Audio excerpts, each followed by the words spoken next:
Asante. Nasubiri na mimi hayo maswali nipate kuyajibu kwa ufasaha. Bila kutuchamba, si ndio?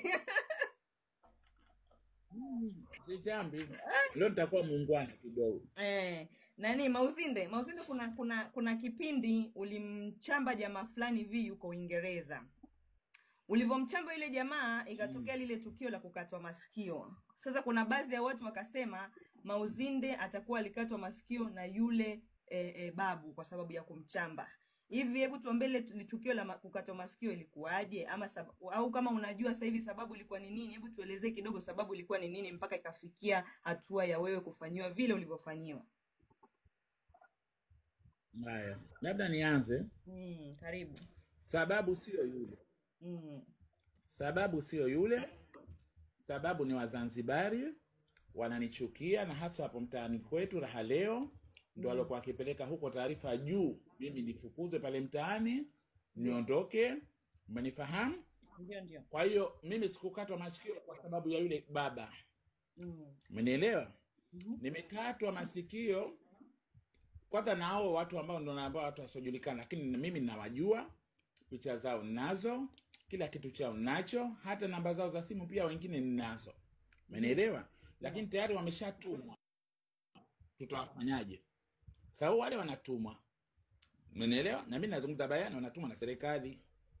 Umenifahamu sijui na mimi ni Hanisi. Ndio. Yani kutokana na mimi Msenge. Ngoja niweke wazi, kutokana na mimi Msenge. Kwa hiyo hawataki Zanzibar wasenge. Umenielewa? Kwa sababu waliponichukua pale mtaani, nikawauliza nimefanya kosa gani? Wakanipeleka pa kunipeleka, nyamaza tulia, wakanifunika turubali, nikanyamaza nikatulia mpaka hiyo sehemu ambayo wenyewe wanahitaji shamba gani sijui. Kosa langu mimi silijui. Wakaniuliza kosa lako nalijua, silijui. Wakaniambia kosa lako serikali haitaki wasenge, unatakiwa hapa uondoke tafute sehemu pa kwenda. Sasa kama serikali haitaki msenge nitafute sehemu ya pa kwenda, walikuwa niache tu nitafute sehemu pa kwenda basi. Umenifahamu? Na sio kunitia ulemavu. Umenifahamu? Sasa huu ni ule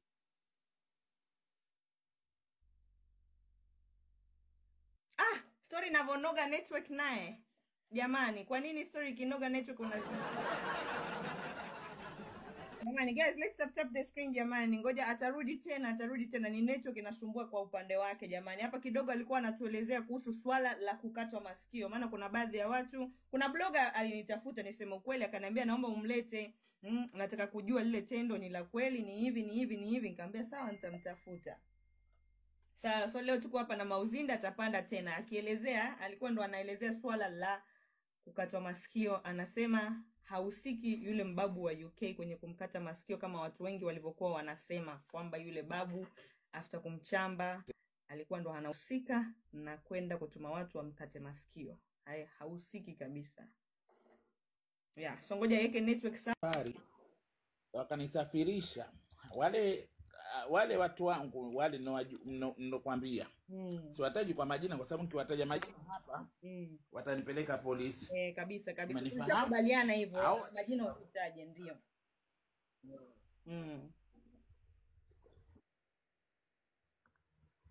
Wakanikatia tiketi ya ndege, nikasafiri usiku.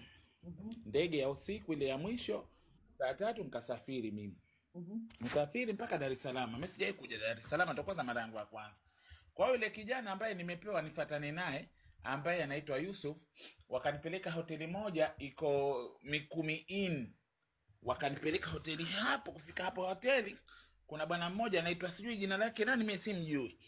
Ndo akakabidhiwa huyo, nikalala pale hoteli. Asubuhi mapema saa 12 nikaamshwa, nikaambiwa jiandae saa 2 tukatoka. Saa 2 baada ya kutoka nikapelekwa sehemu moja ambayo ni Mnazi Mmoja. Mimi nilikuwa sijui, nimeja kujua baadaye ambayo ni Mnazi Mmoja. Hapo Mnazi Mmoja pana ofisi ambayo kuna bwana mmoja anaitwa nani jina lake nishamsahau, huyo ndo agent. Lakini namba yake ya simu nao na uthibitisho wote, na ofisi iko Mnazi Mmoja. Kufika pale Mnazi Mmoja nikaambiwa ukaa hapo. Nikakaa, nikaambiwa subiria kidogo mpaka saa 5, ikifika saa 5 ndo safari inaanza. Mimi nikajua ninasafirishwa, lakini ndo sikuwa ninajua. Basi haya, kumbe ule mchongo umepangwa na Shama na Shula. Mimi ndo shawataja.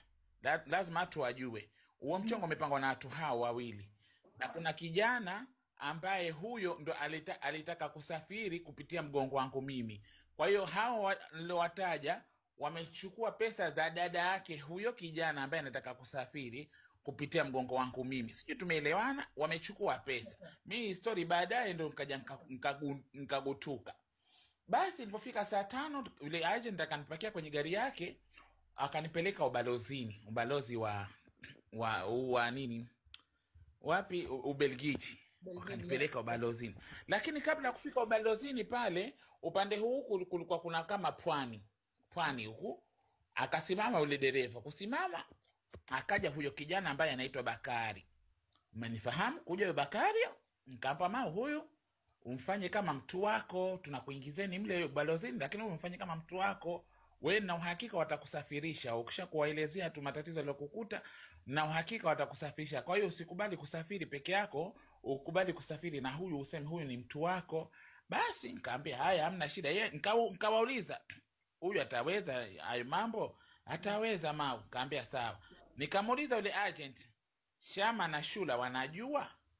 Wakanijibu agent wanajua. Kwa maana likitokezea tatizo ni warudie wao. Kwa sababu sio ndo wanankabidhi huyo mtu, ni warudie wao. Basi tukaingia mle ubalozini, ubalozi ukatusikiliza. Baada ya kutusikiliza wakatupa hoteli kwanza, twende tukalale kwa siku ile. Wakatuambia hatuwezi kuwapa majibu moja kwa moja, tunakupeni hela hizi mkakae hoteli kwa siku ya leo, kesho asubuhi muje tena. Siku ya pili yake tulipokuja pale ndio akatufanyia huo mpango. Ndio. Niko Dar es Salaam hapo. Umenifahamu?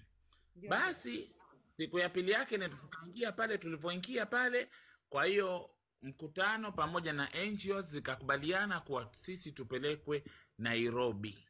Umenifahamu sijui na tumeambiwa tusiseme kama tunaenda huko Nairobi, watu wasijue mimi mahala nilipo. Tukasafirishwa usiku. Tukapanda basi la usiku, tukalala usiku. Basi yani usiku mzima tunatembea tu. Umenifahamu? Hata ninakuja kushtuka mimi asubuhi tukafika Namanga pale. Umenifahamu, kwa ajili ya kugongewa passport. Baada ya kufika hapo Namanga tukagongewa passport. Tulikuwa tuna mtu mmoja ambaye anaitwa David, huyo ambaye ndo alikuwa katusupport kutufikisha huko Nairobi. Umenielewa? Kwa hiyo basi tukafika Nairobi, Mungu katujalia tumefika salama. Tukafika saa 11 jioni. Wakatuchukua pale watu ambao walikuwa washapangwa watu wa kutupokea. Wakatupokea, wakaenda wakatukabidhi nyumba ziko Nairobi South B. Kuna mtaa unaitwa South B Nairobi, ndio tulipokuwa tukikaa. Umenifahamu yule kijana? Ndio. Basi tukapewa pesa za matumizi. Mimi nikawa na hofu kutoka nchi. Yule kijana alikuwa na swali 5 salawati. Umenifahamu? Mimi nilizani shehe. Kwa hiyo mimi nikawa naingia jikoni, nampikia vyakula, yeye kazi yake kwenda kununua mahitaji. Nyumba ambayo tulizopewa ni zile flat kama nyumba za Michenzani, ghorofa ya 5. Nyumba hiyo ina chumba kimoja, ina ukumbi, ina sebule, ina chumba kimoja, ina choo, ina sehemu ya kupikia, ina sehemu ya varanda, yani kama mkihitaji kupumzika mnakaa varanda. Umenielewa? Sasa yule kijana, mimi toka tulipofika pale Nairobi, yeye alikuwa akilala ukumbini, mimi nilikuwa nikilala chumbani. Sijui tumeelewana? Sasa siku zinakwenda, wale watu ambao wametuweka pale wakawa wanatufuatilia. Umenifahamu? Kwa sababu mimi nimeambiwa nimfanye yule mkuu yule ni mtu wangu. Hali ya kwa yule kijana si mtu wa mambo hayo, ni shehe. Alafu sijui ana mke, anazungumza usiku, ikifika usiku anazungumza na mkewe, sijui na watoto, makelele. Mimi nikawa nakerekwa na zile tabia zake. Umenifahamu? Nikamwambia, bwana wewe, kilichotuleta hapa ni kuwa mimi ni mke, wewe ni mume. Naona sioni tabia za kufanya, yani sioni chochote kinachofanyika kuhusu mimi mke, wewe mume, sioni chochote. Nikizungumza hivyo sijui naeleweka. Nakupata. Yani sioni sioni kunitamani, sioni kunifanya ile kitu, Yeah, yani uone sioni kwa chochote. Nikamwambia kama yeye ni kama ni mtu na mtu wake ya. Mm. umenifahamu. Tabidi sasa nikamwambia mimi nitakuripoti. Umenielewa sijui Nikamwambia mimi nitakuripoti. Kwa bahati wale watu ambao wametuweka pale wakatuambia, Mau, kuna pesa zako tunataka tukuletee, mbali zile pesa ambazo tulikuwa tukipewa. Tulikuwa tukipewa 1,400,000 ya Kenya ya matumizi ya wiki mbili, sijui mwezi kama hivyo. Umenielewa sijui Yeah, wakaniambia, Mau, kuna pesa zako ambazo